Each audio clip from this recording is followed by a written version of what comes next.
अस्सलाम वालेकुम dear viewers, I am Mohammad Umar और आप देख रहे हैं चैनल सोल्यूशन ऑफ मैथमेटिक्स। आज हम टॉपिक स्टार्ट करने जा रहे हैं, वो है nature of the roots of quadratic equation. Nature के लफ्जी मायने टाइप, मीन किस्म, of the roots mean roots के लफ्जी मायने जड़, ऑफ क्वाड्रेटिक इक्वेशन दो दर्जी मसावात को हम प्रीवियस लेक्चर में मैं अच्छी तरह एक्सप्लेन कर चुका हूँ। इसका लिंक मैं डिस्क्रिप्शन में डाल देता हूँ। आप काइंडली पहले क्वाड्रेटिक इक्वेशन की वीडियो को समझें, फिर ये वीडियो आपको अच्छी समझ आ जाएगी। देखते हैं nature of the roots of quadratic equation. Quadratic equation की जड़ की इकसाम, लफ्जी मीनिंग बनते हैं। अब नेचर का मतलब भी समझ हमें आ गया, क्वाड्रेटिक इक्वेशन का मतलब भी समझ आ गया, लेकिन जड़, मैथमेटिक्स में जड़ का क्या काम है, ये क्या चीज़ है। आपने देखा होगा जब हम क्वेश्चन को सॉल्व करते हैं तो उसके कुछ आंसर्स आते हैं, उसके कुछ आंसर्स आएंगे। उन आंसर्स को ही रूट्स बोलते हैं। मैथमेटिक्स में क्वेश्चन के आंसर को रूट्स बोला जाता है। जब हम क्वाड्रेटिक इक्वेशन को सॉल्व करते हैं तो हमारे पास मुख्तलिफ आंसर्स आते हैं। अब हम इन आंसर्स को डिस्कस करते हैं कि इन आंसर्स की नेचर कौन सी है, ये किस टाइप के हमारे पास आंसर्स आए हैं। आंसर्स की टाइप या आंसर्स की नेचर फाइंड करने से पहले फर्स्ट ऑफ ऑल हम ये देख लेते हैं कि हमारे पास आंसर्स आते कितने हैं। क्वाड्रेटिक इक्वेशन को जब हम सॉल्व करते हैं तो हमारे पास आंसर्स आते कितने हैं। अगर आप देखें क्वाड्रेटिक इक्वेशन की स्टैंडर्ड फॉर्म, तो वो होगी ax² plus bx plus c is equal to 0। Variable की मैक्सिमम पावर 2 है, तो इट्स मीन इसके मैक्सिमम आंसर्स भी 2 ही होंगे। क्वाड्रेटिक इक्वेशन को जब आप सॉल्व करोगे तो उसके आंसर 2 ही आएंगे, 2 से ज़्यादा नहीं आएंगे। इसका मतलब ये हुआ कि हमारे पास क्वाड्रेटिक इक्वेशन के रूट्स कितने आएंगे, 2 आएंगे। अब सवाल ये पैदा होता है कि वो 2 रूट्स कौन कौन से होंगे। हमें कैसे पता लगेगा कि फर्स्ट रूट कौन सा है और सेकेंड रूट कौन सा है। Root mean answer. देखते हैं, तो फर्स्ट रूट में लिखता हूँ यहाँ पर x is equal to -b plus b² minus 4ac by 2a, ये फर्स्ट रूट होगा।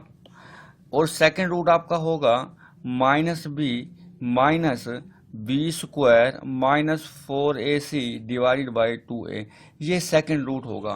क्वाड्रेटिक इक्वेशन के 2 रूट होंगे और दोनों ये मैंने लिख दिए, ये फर्स्ट रूट होगा और ये सेकंड रूट होगा। अब आप देख सकते हैं फर्स्ट रूट में -b और 2a ये एक रियल नंबर है, -b और 2a यहाँ पर भी ये रियल नंबर है। अब हमारा रूट किस पर डिपेंड कर रहा है, ऐसी कौन सी टर्म है जिस पर हमारा रूट डिपेंड कर रहा है। आप देख सकते हैं ये b² minus 4ac square root के अंदर है। अगर इसका आंसर ग्रेटर देन 0 आता है तो इट्स मीन हमारे रूट्स जो होंगे वो रियल होंगे। अगर इसका आंसर लेस देन 0 आए तो इट्स मीन इसके रूट्स कॉम्प्लेक्स होंगे हमारे। तो इसी तरह से सेकंड रूट में b² माइनस 4ac। अब हमारा रूट डिपेंड कर रहा है किस टर्म पर, b² माइनस 4ac पर डिपेंड कर रहा है। हम इस टर्म का नाम रख देते हैं discriminant.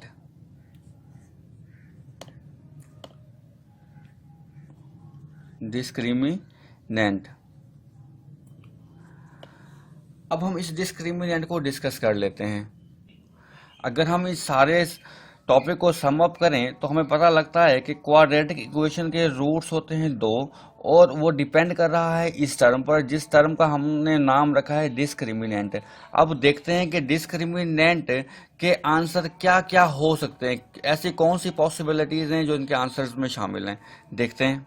First of all discriminant mean b² minus 4ac, इसका आंसर किस टाइप का हो सकता है। इसका आंसर ग्रेटर देन 0 हो सकता है and a perfect square it's mean मैंने इसको सॉल्व किया, मेरे पास आंसर आ जाता है 25, ग्रेटर देन 0 भी है और परफेक्ट स्क्वायर भी है। 5 का स्क्वायर 25 होता है। इसी तरह आंसर मेरे पास 49 आ जाता है।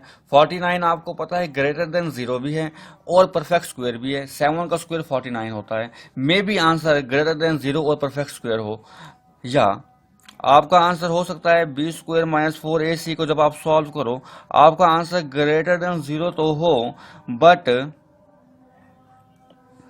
Is not a perfect square. हो सकता है आपने इसको सॉल्व किया, आपका आंसर ग्रेटर देन 0 तो आ रहा है लेकिन परफेक्ट स्क्वायर नहीं है। जैसे कि आपका आंसर 3 आ जाता है, आपका आंसर 5 आ जाता है, आपका आंसर 7 आ जाता है। ये ग्रेटर देन 0 तो हैं लेकिन किसी के परफेक्ट स्क्वायर नहीं है। तीसरी पॉसिबिलिटी देख लेते हैं अब इसकी हम। थर्ड पॉसिबिलिटी ये है कि बी स्क्वायर माइनस 4ac का आंसर आपका 0 ही आ जाता है। फोर्थ पॉसिबिलिटी ये है कि बी स्क्वायर माइनस 4ac का आंसर आपका लेस देन 0 आ जाता है। इट्स मीन नेगेटिव नंबर्स में आ जाता है। लेस देन 0 का मतलब नेगेटिव नंबर्स में आ जाता है। तो आपके रूट्स किस टाइप के होंगे? ये हमने डिस्क्रिमिनेंट के रूट्स की टाइप रूट्स फाइंड किए हैं कि किस टाइप के रूट्स हमारे आ सकते हैं। First of all first root हमारा आ सकता है ग्रेटर देन 0 हो सकता है, परफेक्ट स्क्वायर भी हो सकता है। हाँ, ग्रेटर देन 0 हो और परफेक्ट स्क्वायर ना हो। आंसर है ग्रेटर देन 0 आ सकता है या लेस देन 0 भी आ सकता है। अगर इन सिचुएशंस में हमारे रूट्स कैसे होंगे अब वो डिस्कस कर लेते हैं। अगर आपका answer B square minus 4ac का आंसर ग्रेटर देन 0 आ रहा है और परफेक्ट स्क्वायर भी है तो आपके रूट्स कैसे होंगे? तो हम यहाँ पर लिखेंगे then the roots are rational and unequal. तो आपके रूट्स रेशनल होंगे और अनइक्वल होंगे। इसी तरह अगर आपका आंसर ग्रेटर देन 0 तो हो लेकिन परफेक्ट स्क्वायर ना हो तब रूट्स कैसे होंगे? Then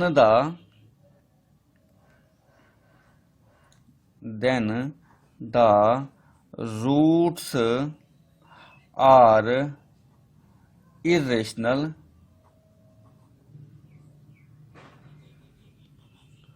and unequal. तो आपके आंसर इरेशनल होंगे और अनइक्वल होंगे। थर्ड पॉसिबिलिटी, अगर हमारा आंसर डिस्क्रिमिनेंट का 0 ही आ जाता है तब रूट्स कैसे होंगे? Then the roots are rational and equal. तब हमारे रूट्स रेशनल भी होंगे और इक्वल भी होंगे। फोर्थ पॉसिबिलिटी, अगर डिस्क्रिमिनेंट का आंसर लेस देन 0 आ जाता है तब रूट्स कैसे होंगे? Then the roots are imaginary यानी कॉम्प्लेक्स नंबर में होंगे, यानी कि कॉम्प्लेक्स होंगे।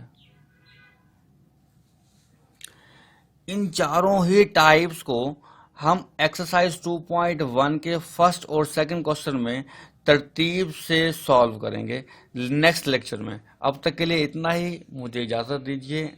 अल्लाह हाफिज़।